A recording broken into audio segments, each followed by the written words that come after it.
भगवान विष्णु जी और माता लक्ष्मी जी। एक बार भगवान विष्णु जी शेषनाग पर बैठे बैठे बोर हो गए और उन्होंने धरती पर घूमने का विचार मन में किया। वैसे भी कई साल बीत गए थे धरती पर आए और वह अपनी यात्रा की तैयारी में लग गए। स्वामी को तैयार होता देखकर लक्ष्मी माँ ने पूछा, आज सुबह सुबह कहाँ जाने की तैयारी हो रही है? विष्णु जी ने कहा, है लक्ष्मी, मैं धरती लोक पर घूमने जा रहा हूँ। तो कुछ सोचकर लक्ष्मी माँ ने कहा, हे देव, क्या मैं भी आपके साथ चल सकती हूँ? भगवान विष्णु ने दो पल सोचा, फिर कहा, एक शर्त पर। तुम मेरे साथ चल सकती हो। तुम धरती पर पहुंचकर उत्तर दिशा की ओर बिल्कुल मत देखना। इसके साथ ही माता लक्ष्मी ने हाँ कह के अपनी बात मनवा ली। और सुबह सुबह माँ लक्ष्मी और भगवान विष्णु धरती पर पहुँच गए। अभी सूर्य देवता निकल रहे थे। रात बरसात होकर हटी थी। चारों ओर हरियाली ही हरियाली थी। उस समय चारों ओर बहुत शांति थी और धरती बहुत ही सुंदर दिख रही थी। और माँ लक्ष्मी मंत्र मुग्ध होकर धरती को देख रही थी और भूल गई कि पति को क्या वचन देकर आई है। और चारों ओर देखती हुई कब उत्तर दिशा की ओर देखने लगी, पता ही नहीं चला। उत्तर दिशा में माँ लक्ष्मी को एक बहुत ही सुंदर बगीचा नजर आया और उस तरफ से भीनी भीनी खुशबू आ रही थी और बहुत ही सुंदर सुंदर फूल खिले थे। यह एक फूलों का खेत था और माँ लक्ष्मी बिना सोचे समझे उस खेत में गई और एक सुंदर सा फूल तोड़ लाई। लेकिन यह क्या, जब माँ लक्ष्मी भगवान विष्णु के पास वापस आई तो भगवान विष्णु की आंखों में आंसू थे और भगवान विष्णु ने माँ लक्ष्मी को कहा कि कभी भी किसी से बिना पूछे उसका कुछ भी नहीं लेना चाहिए और साथ ही अपना वचन भी याद दिलाया।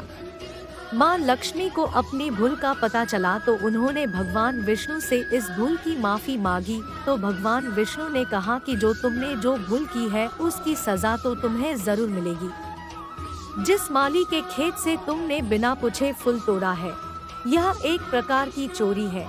इसलिए अब तुम 3 साल तक माली के घर नौकर बनकर रहा। उसके बाद मैं तुम्हें बैकुंठ मैं वापस बुलाऊंगा। माँ लक्ष्मी ने चुपचाप सर झुकाकर हाँ कर दी और माँ लक्ष्मी एक गरीब औरत का रूप धारण करके उस खेत के मालिक के घर गई।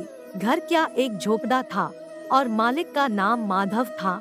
माधव की बीबी, 2 बेटे और 3 बेटियां थी। सभी उस छोटे से खेत में काम करके किसी तरह से गुजारा करते थे।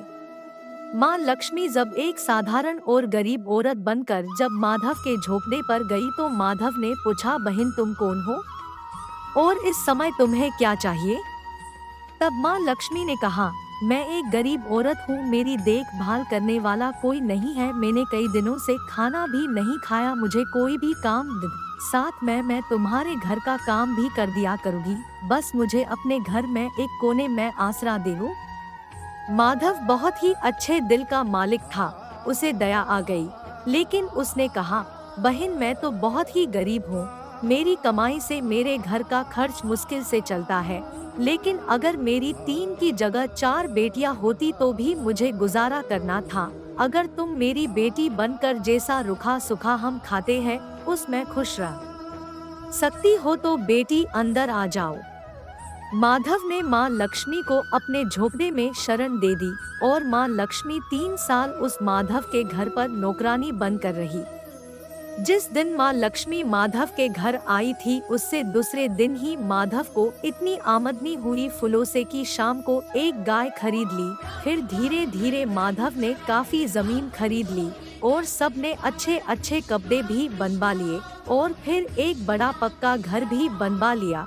बेटियों और बीबी ने गहने भी बनवा लिए और अब मकान भी बहुत बड़ा बनवा लिया था। माधव हमेशा सोचता था कि मुझे यह सब इस महिला के आने के बाद मिला है। इस बेटी के रूप में मेरी किस्मत आ गई है।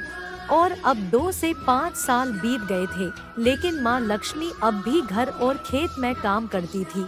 एक दिन माधव जब अपने खेतों से काम खत्म करके घर आया तो उसने अपने घर के सामने द्वार पर एक देवी स्वरूप गहनों से लदी एक औरत को देखा। ध्यान से देखकर पहचान गया, अरे यह तो मेरी मुँह बोली चौथी बेटी यानी वही औरत है। और पहचान गया कि यह तो माँ लक्ष्मी है।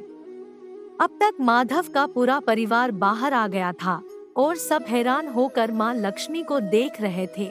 माधव बोला है, माँ हमें माफ कर, हमने तेरे से अनजाने में ही घर और खेत में काम करवाया है माँ, यह कैसा अपराध हो गया है माँ, हम सबको माफ कर दे। अब माँ लक्ष्मी मुस्कुराई और बोली है, माधव तुम बहुत ही अच्छे और दयालु व्यक्ति हो, तुमने मुझे अपनी बेटी की तरह से रखा, अपने परिवार के सदस्य की तरह से। इसके बदले में तुम्हें वरदान देती हूँ कि तुम्हारे पास कभी भी खुशियों की और धन की कमी नहीं रहेगी, तुम्हें सारे सुख मिलेंगे जिसके तुम हकदार हो। और फिर माँ अपने स्वामी के दोबारा भेजे रथ में बैठकर बैकुंठ चली गई।